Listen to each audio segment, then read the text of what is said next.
So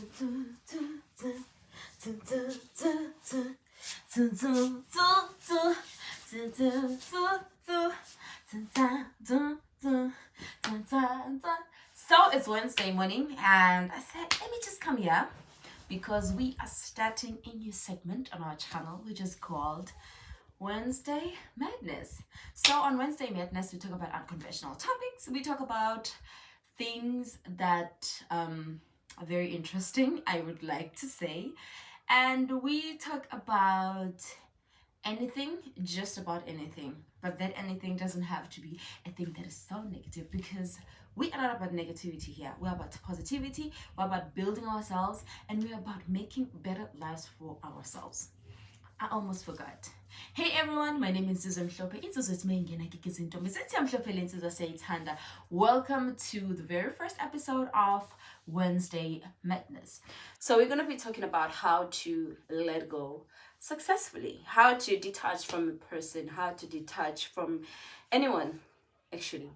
So when we are in spaces or we're in relationships where we find ourselves being the inferior one, we always have to chase after the other person, when we always have to prove to the other person that we're worthy of their time, their affection, and their love, and anything that they essentially do when they love that person. And I find myself in a lot of these situations before, where the first it would be the guy chasing me, and then after it would be like it would switch up, and then I'd end up having to chase the guy. And then I realized after some time that what actually causes that is because when a person first meets you, you are on yourself, you're on your mood, you're on your energy, you're on your aura, you're actually not wanting anyone in your space. And then when that person comes into your life, and then this dynamic changes where you're like, I want this person to be with me all the time, I want this person to be my company, I want this, I want that, I want that, I want that, I want that. You have expectations of a person, and you think that by having these expectations, this person that you're essentially with will meet those expectations that you have about them. I think the first hard slap that I actually learned in my life was that expectations, they are a gateway to heartbreak. So I learned that expectations are a gateway to heartbreak. How are expectations a gateway to heartbreak, right? Let's say you meet a person, and the way that you want to be loved, you want a person to be public about you, you want a person to call you and text you every day, you want a person to share their lives with you in the most unconventional way there can be. You want that person to essentially know that in their lives you come first and everything else comes second, right? So this is what I want you to learn about this, right? When you first are starting to detach from a person, what you do is you make two lists. You make a list of why you want to essentially be away from them. Number two, you make a list as to why they are a good person. So you make the bad list and the good list. So from this list, if the bad list outweighs the good list, that means that that person is not supposed to be in your life. That means that essentially that person is just an energy vampire. They come to your space only to take from you, and then they don't give anything in return, right?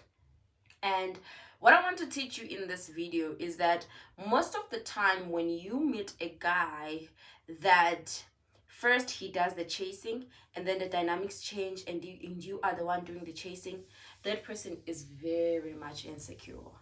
And an insecure guy, you see him by, at first he love bombs you. He love bombs you, and then after that it's like he pulls back, he draws back. And when you're in this state where you know that this guy is there, he gives you all the attention, he gives you all the things that you ever wanted, and then what happens is that when he pulls away, what you're gonna wanna do is you wanna follow him, you wanna make him do the things that he was doing, not knowing that he was just love bombing you, switching the dynamics within the relationships so that you are the one who follows him and not the other way around, right? So to detach from a person, number one, you detach by decreasing the number of texts that you send. If you're the one who sends him good morning text every morning, just do not send the good morning text tomorrow, the next day, and see if they're gonna text you good morning. And if 2 days pass without him sending you a good morning text after you have been silent, it's time for you to go, it's time for you to run. And if you are the one who randomly calls him, just don't stop making those random phone calls. Stop. You clowning. You essentially becoming a clown. And there's this thing, if you love and you love unconditionally, so, and you meet a person who their love is conditional, you should respect yourself enough to jump and go. You should respect yourself enough to pull your energy out of that situation and live your life as normal. So this is what I do when I get into relationships. Well, I used to do, not now because I'm not in my relationship. This is what I used to do. When I get into a new relationship, what I would essentially do, I would love that person with my whole heart. But I will always keep it in mind that this person was not my family and they were not going to love me like my family does. Right? Oh my gosh, the sun is so hot. Jesus. Right. What you essentially do after after meeting a person, right? You will have to assess them, right? You will have to assess them. You will have to assess their energy. You will have to assess how they behave with their friends. There's a guy that you will meet and he will say, my friends come first. My friends this, my friends that. That is a cue that is telling you, run. If a person meets you and then essentially says that someone else other than spending time with you comes first, they're telling you that you'll never be my priority. They're telling you that there's never ever gonna be a time where you are going to be their first priorities in life, right? So I want you to know that when you meet these kinds of people, they're just telling you that, you know what? You're never going to be my priority, so a jump, right? So another thing that will help you detach from a person is, are you busy in your life? When you're busy, when you have something going on for you, there's that urge that when you're doing nothing and you have all the time to yourself, if anything comes up, if you get yourself into a relationship, that relationship is going to become all that you essentially are. And it is very, very important to detach yourself from that. If there's nothing going on in your life and your relationship is all that you have, what you need to do about that is that find something else to do. Find something else to do besides you focusing on that person only. Because there's something that I'm going to tell you. If you're trying to detach from a person and you have nothing going on in your life, it's going to be hard. It's going to be hard detaching from a person when you don't have something else to do, because your mind is such a powerful tool that if you shift your focus from a certain person and then you focus on a certain something that is essentially good for you, you are always going to be in a situation that repeats itself. You're going to be in the situation that you're always trying to, be in that person's life even when you see that you're no longer needed, right?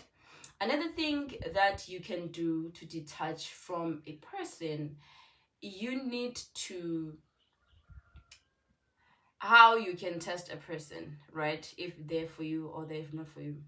Just call them and ask them for a large amount of money that you know that they don't have. Call them and ask them for a large amount of money that they don't have. And essentially, what their response is from that is going to tell you whether they are worth your time or they're not worth your time.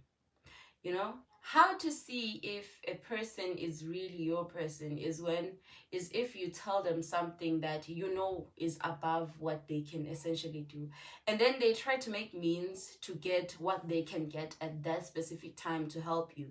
And then if they don't do that, it's time for you to leave, leave, leave, leave, run, run, run, run. It's time for you to run. For me, I love a person that can drop everything off and attend to me if I have an issue, if I have a problem, if I have anything I need attending to. So if you are with a person and you are failing to understand, I feel like the first thing that you should understand when detaching from a person is that the fact that you are trying to detach from them is a sign that you actually have detached from them, right? And I am going to give you spiritual tips on how to detach from a person. I've used this my whole life. It works wonders, right? So if you were with a person and you feel that that person energy wise, they're in control of your energy, they're in your system, you can't get them out, it's so hard to get them out, right? Now this is what I want you to do.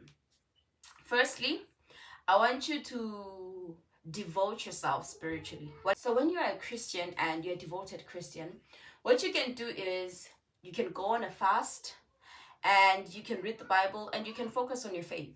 If there's anything that is gonna set you apart, it's gonna help you detach from a person, is focusing on yourself. When you focus on your faith, you actually change your vibration, you change the energy level at which the person that you are with knows that you are at. So you fast, and when you fast, you pray, you seek God. You fast, you seek God, and when you fast and you seek God and you are in that element, you seek him truly. You don't seek him just because you are in this. And when you seek him whilst you're in this, you tell him, God, I'm trying to detach from this person, please help me.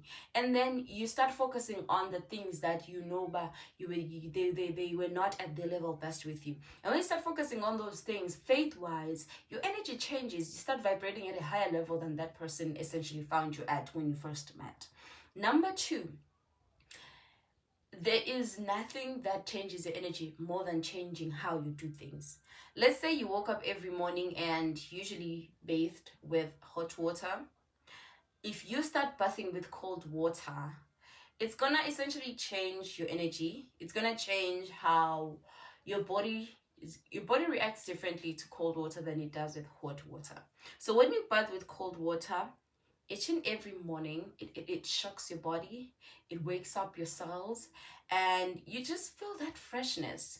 And if you're bathing with hot water and not bathing with cold water, obviously your skin is gonna change, how you show up is gonna change, and how you essentially live your life is gonna change as well.